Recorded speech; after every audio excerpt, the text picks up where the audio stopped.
Divert ಮಾಡಬಹುದು. ಯಾವ್ದ್ರಲ್ಲಿ ಇರೋದು? ಸಾಮಾನ್ಯ ಸ್ಕೀಮ್ಗಳಿಗೆ, ಶಿಕ್ಷಣ, ಆರೋಗ್ಯ ಮತ್ತು ಮಹಿಳಾ ಮತ್ತು ಮಕ್ಕಳ ಕಲ್ಯಾಣ, ದೈಹಿಕ ವಿಕಲಚೇತನ. ನೀವು ಇದನ್ನ ಎನರ್ಜಿ ಡಿಪಾರ್ಟ್ಮೆಂಟ್ಗೆ ಹೆಂಗ್ ಡೈವರ್ಟ್ ಮಾಡ್ತೀರಿ? ಸಾರಿಗೆಗೆ ಹೆಂಗ್ ಡೈವರ್ಟ್ ಮಾಡಿದ್ರಿ? ಇದಕ್ಕೆ ಆಹಾರ ಮತ್ತು ನಾಗರಿಕ ಸಮಿತಿಗೆ ಹೆಂಗ್ ಡೈವರ್ಟ್ ಮಾಡಿದ್ರಿ? ಫುಡ್ ಅಂಡ್ ಸಿವಿಲ್ ಹೆಂಗ್ ಸಪ್ಲೈ ಮಾಡಿದ್ರಿ? ಚಲವಾದಿ ನಾರಾಯಣ ಸ್ವಾಮಿ ಅವರು ಕ್ವಶನ್ ಕೇಳ್ತಾರೆ ವಿಧಾನ ಪರಿಷತ್ನಲ್ಲಿ. ಒಂದ್ ನಿಮಿಷ ಸರ್, ಒಂದ್ ನಿಮಿಷ ಸರಿ, ಇದನ್ನ ಅದಕ್ಕೆ ಐಡೆಂಟಿಫೈ ಮಾಡ್ಯಾರ ಯಾರು? ಈಗ ಚಲವಾದಿ ನಾರಾಯಣ ಸ್ವಾಮಿ, ಒಂದೇ ನಿಮಿಷ ಸರ್. ಚಲವಾದಿ ನಾರಾಯಣ ಸ್ವಾಮಿ ಅವರು ಒಂದು ಕ್ವಶನ್ ಕೇಳ್ತಾರೆ. ಪರಿಶಿಷ್ಟ ಜಾತಿ ಪಂಗಡಗಳ ಕಲ್ಯಾಣಕ್ಕಾಗಿ ಮೀಸಲಾದ ಅನುದಾನದಲ್ಲಿ 2024 ಹಂತಕ್ಕೆ ಎಷ್ಟು ಮೊತ್ತವನ್ನು ಸರ್ಕಾರದ ಗ್ಯಾರಂಟಿ ಯೋಜನೆಗಳ ಅನುಷ್ಠಾನಕ್ಕಾಗಿ ಬಳಕೆ ಮಾಡಲಾಗಿದೆ ಅಂತ ಕ್ವಶನ್ ಕೇಳ್ತಾರೆ. ಸರ್ಕಾರ ಉತ್ತರ ಕೊಡುತ್ತೆ, ನಾನಲ್ಲ, ನಿಮ್ ಸರ್ಕಾರನೇ ಕೊಟ್ಟರು. ಮತ್ತೆ ಕೇಳ್ಬೋದಲ್ಲ. ಅದರಲ್ಲಿ ಗೃಹಲಕ್ಷ್ಮಿಗೆ ಒಟ್ಟು ಟೋಟಲ್ 7,713 ಕೋಟಿ ರೂಪಾಯಿಯನ್ನು ಹಂಚಿಕೆ ಮಾಡಿದೆ. TSP ನಲ್ಲಿ 3,430 ಕೋಟಿ ರೂಪಾಯಿ ಹಂಚಿಕೆ ಮಾಡಲಾಗಿದೆ ಅಂತೇಳಿ ನೀವು ನಿಮ್ಮ ಉತ್ತರದಲ್ಲೇ ಕೊಡ್ತೀರಿ. ಬಹಳ ಇನ್ನೊಂದು ಮುಂದೋಗಿ ಹೇಳ್ಬೇಕು ಅಂತ ಚರ್ಚೆ ಬೇರೆ. ಸುನೀಲ್ ಪಾಯಿಂಟ್ ಹೇಳಿದ್ರಲ್ಲ, ಒಂದ್ ನಿಮಿಷ ಹೇಳಬಿಡ್ತೀನಿ. ಮಾನ್ಯ ಅಧ್ಯಕ್ಷರೇ, ಇವ್ರಿಗೆ ಅವಕಾಶ ಕೊಟ್ಟಿತ್ತು.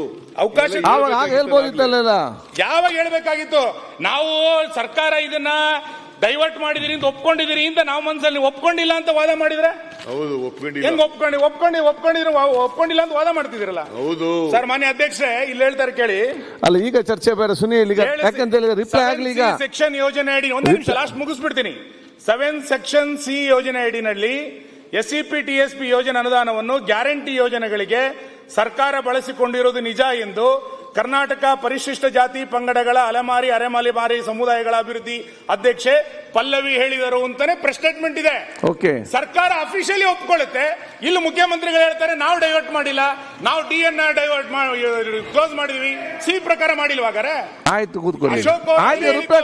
ಗ್ಯಾರಂಟಿ ಯೋಜನೆಗಳಿಗೆ ಈಗ ಉತ್ತರ ಕೊಡ್ತಾರೆ. ಉತ್ತರ ಕೊಡ್ತಾರೆ. ಈಗ ಅದನ್ನ ಕೇಳ್ತಾ ಇರೋದು. ಆಯ್ತು, ಉತ್ತರ ಕೊಡ್ತಾರೆ. ಕೇಳಿದಾಗ ಉತ್ತರ ಕೊಡ್ತಾರೆ. ಈಗ ಅಧ್ಯಕ್ಷರೇ, SC ST 25% ಜನ ಅಲ್ಲಿ ಇದ್ದಾರೆ ಅಂತ ನಾನು ಹೇಳ್ತಾ ಇದ್ದೀನಿ. There is 25%. ಆಮೇಲೆ ಒಂದ್ ನಿಮಿಷ, ಬಸ್ ನಲ್ಲಿ ಯಾವ ಹೆಣ್ಮಕ್ಳು ಹೋಗ್ತಾರೆ ಅಲ್ಲಿ ಜಾತಿ ನೋಡಿ ಇದನ್ನ ಕೊಡ್ಲಿಕ್ಕೆ ಆಗಲ್ಲ. ಅರೆ, ಬಸ್ನಾಗ ಜಾತಿ ಹೇಳ್ತಾರ. ಆದ್ರೆ ಏನಪ್ಪಾ, ಇಟ್ ಇಸ್ 18% ಜನ ಇದಾರಂತ ಆ ಹಣ ಕೊಟ್ಟಿರ್ತಾರೆ ಹೊರತು ಎಷ್ಟು ಜನ ಪ್ರಯಾಣ ಮಾಡಿದ್ರು, SCಗಳು ಎಷ್ಟು ಜನ ಇದನ್ನ ಮಾಡಿದ್ರು ಅಂತ ಗೊತ್ತಾಗಲ್ಲ ಬಸ್ ಅಲ್ಲಿ. ಫುಡ್ ಅಲ್ಲಿ ಗೊತ್ತಾಗಬಹುದು.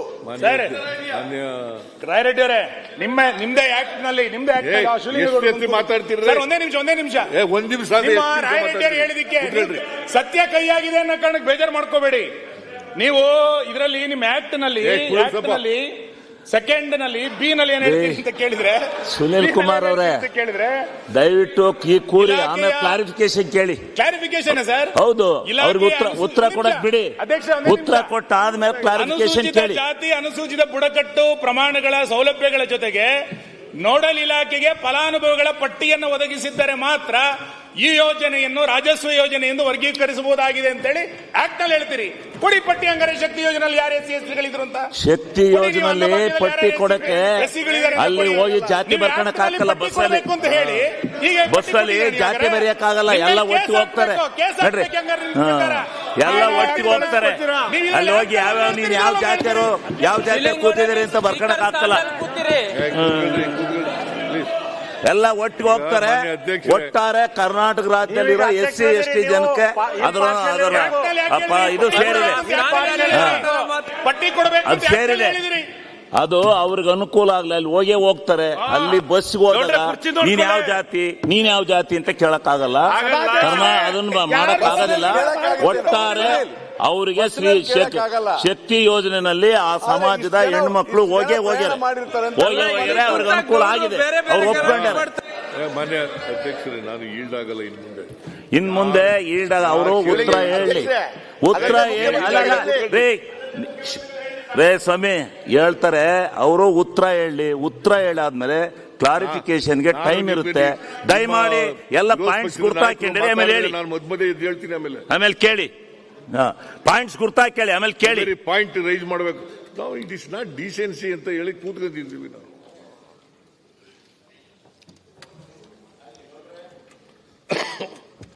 ಮಾನ್ಯ ಅಧ್ಯಕ್ಷರೇ, 5.25% ಇದ್ದಾರೆ ಕೇಂದ್ರ ಸರ್ಕಾರದಲ್ಲಿ ಇಡೀ ದೇಶದಲ್ಲಿ ಪರಿಶಿಷ್ಟ ಜಾತಿಯವರು 16.6%, ಆಮೇಲೆ ಪರಿಶಿಷ್ಟ ವರ್ಗದವರು 8.6%, ಒಟ್ಟು 25.2%.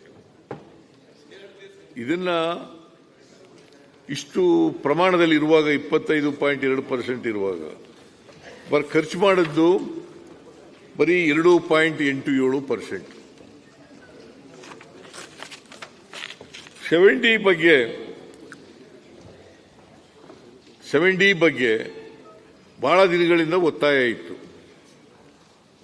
ನಾನು ಹಿಂದೆ ಚೀಫ್ ಮಿನಿಸ್ಟರ್ ಆಗಿದ್ದಾಗಲೂ ಕೂಡ ಒತ್ತಾಯ ಇತ್ತು, ಆಮೇಲೆ ಈಗಲೂ ಕೂಡ ಒತ್ತಾಯ ಇತ್ತು. ಅದಕ್ಕೋಸ್ಕರನೇ ಕಳೆದ ವರ್ಷ ಇದನ್ನು ಅಮೆಂಡ್ಮೆಂಟ್ ಮಾಡಿ ತೆಗೆದಾಕ್ಬಿಟ್ಟು ಒತ್ತಾಯ ಇದ್ದದ್ದು 7Dಗೆ.